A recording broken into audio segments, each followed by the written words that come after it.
الحمدللہ رب العالمین والصلاة والسلام علی سید الانبیاء والمرسلین اما بعد فاعوذ باللہ من الشیطان الرجیم بسم اللہ الرحمن الرحیم۔ میرے بھائیو، جب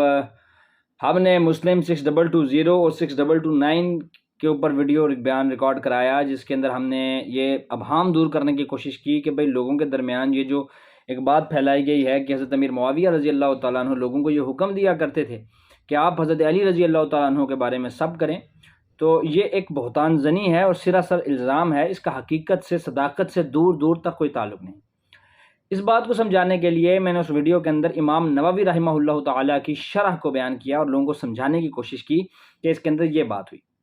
تو اس کے جواب میں مجھے یہ کہا گیا کہ امام ابن تیمیہ کو امام مسلم کا کیا یہ قول نظر نہیں آیا تھا جو امام ابن تیمیہ نے حضرت امیر معاویہ رضی اللہ تعالیٰ عنہ کے بارے میں یہ موقف رکھا کہ حضرت امیر معاویہ رضی اللہ تعالیٰ عنہ علی پر سب کرنے کا حکم دیتے تھے۔ یہ چیز مجھے تھوڑی سی کھٹکی کہ آیا یہ کیسے ممکن ہے کہ حضرت امام ابن تیمیہ رحمہ اللہ تعالیٰ حضرت امیر معاویہ رضی اللہ تعالیٰ عنہ کے بارے میں ایسی سوچ کو پروان چڑھاتے ہوں جو کہ سلف صالحین کے بتائے ہوئے طریق سے مختلف ہے۔ تو میں نے جب اس کتاب کو ڈاؤن لوڈ کیا اور پڑھنا شروع کیا تو یہ میرے لیے بہت ہی حیران کن بات تھی کہ کیا یہ لوگ اتنے ذہنی طور پر نابلد لوگ ہیں کہ ان کو معلوم ہی نہیں ہے کہ یہ بات کیا ہو رہی ہے، یہ جانے بغیر کہ وہ حوالہ دراصل ہے کیا، اس کو لوگوں کو دکھانا شروع کر دیا اور اس کے اوپر اس کو بنیاد بنا کر امام نووی رحمہ اللہ کے بتائے ہوئے طریق کو رد کرنا شروع ہو گئے، جو کہ ایک اسٹیبلشڈ فیکٹ ہے۔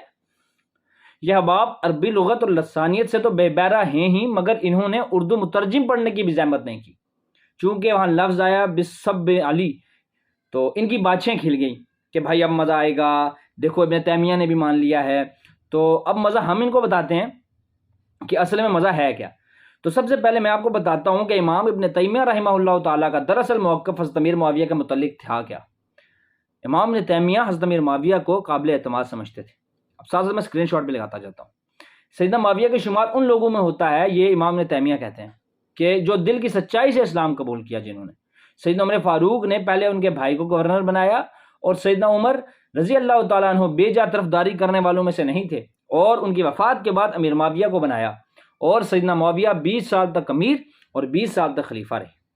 ٹھیک ہے، اس کے بعد انہوں نے ایک اور جگہ فرمایا کہ بھئی یہ جو حدیث عمار ہے 2812 صحیح بخاری، اس کے بارے میں وہ کہتے ہیں کہ بعض محدثین نے اس حدیث پر جرح کی ہے، بعض نے تعویل کی ہے، بعض نے باغی کا مطلب مراد لیا ہے، چاہنے والا لیا ہے، جو کہ بلا دلیل ہے۔ امام ابو حنیفہ رحمہ اللہ، امام مالک رحمہ اللہ، امام احمد بن حنبل رحمہ اللہ فرماتے ہیں کہ امیر معاویہ اور ان کے ساتھیوں پر باغی ہونے کی شرائط پوری نہیں ہوتی۔ یہ امام ابن تیمیہ لکھ رہے ہیں جن کے اوپر آپ یہ الزام دری کر رہے ہیں۔ ٹھیک ہے، اس کے بعد امام ابن تیمیہ کہتے ہیں کہ ابو سفیان رضی اللہ تعالیٰ عنہ نے اسلام فتح مکہ سے پہلے ہی قبول کر لیا تھا۔ ٹھیک ہے، پھر جو ابن تیمیہ ہیں وہ ایک جگہ پر صحیح مسلم کی روایت رکھتے ہیں اور کہتے ہیں کہ مسلمانوں کے 2 گروہوں میں لڑائی ہوگی اور ان میں سے ایک حق پر اور دوسرا اقرب الی الحق ہوگا۔ ٹھیک ہے، اس کا مصداق انہوں نے حضرت امیر معاویہ رضی اللہ تعالیٰ عنہ کو دیتے ہوئے کہ وہ حق کے قریب تر تھے یہ کہا۔ پھر وہ امیر معاویہ رضی اللہ تعالیٰ عنہ کے گروہ کو اہل حق میں سے بھی مانتے تھے، تو انہوں نے بخاری کی ایک حدیث پیش کی کہ میری امت کا ایک گروہ ہمیشہ حق پر رہے گا، اور پھر اس کی شرح میں ائمہ کے اقوال لکھیے، جیسے مالک بن جخامر فرماتے ہیں کہ میں نے سیدنا معاذ سے سنا،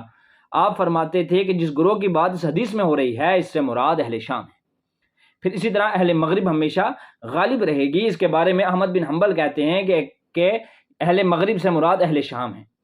اب سوال یہ اٹھتا ہے کہ جو بندہ اپنی کتاب میں جگہ جگہ حضرت امیر معاویہ رضی اللہ تعالیٰ عنہ کی شان بیان کر رہا ہے، ان کی فضیلتیں بیان کر رہا ہے، وہ یہ بات کیسے کہہ سکتا ہے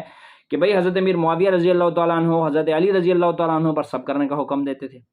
تو یہ سمجھنے کے لیے ہمیں یہ سمجھنا ضروری ہے کہ یہ کتاب آخر لکھی کس طرز پر گئی ہے، یہ لکھنے کی وجہ کیا ہے، سبب کیا ہے۔ تو میرے بھائیوں، اس وقت ایک شیعہ اور رافضی عالم تھا جس کا نام تھا حسن بن یوسف بن علی بن المطہر الحلی۔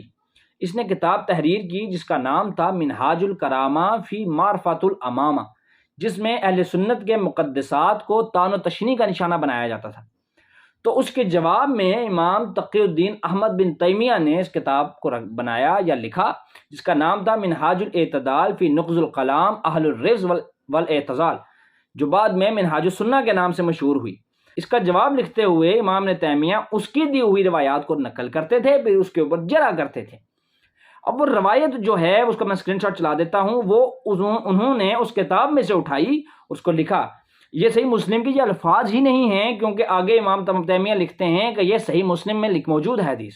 اب اس کا مطلب ہے موجود ہے، لیکن اس کے الفاظ وہ نہیں ہیں جو کہ اس کتاب کے اندر موجود ہیں، صحیح مسلم میں وہ الفاظ موجود نہیں ہیں، ہمیں دکھا دیں ان الفاظ کے ساتھ جو امام تیمیہ نے اپنی کتاب میں لکھی، یہ صحیح مسلم میں موجود ہی نہیں ہیں۔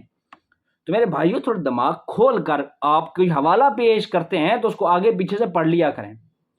کچھ احباب کو تو میں نے پرسنلی سمجھا دیا تھا کہ یہ معاملہ اصل میں ہے کیا،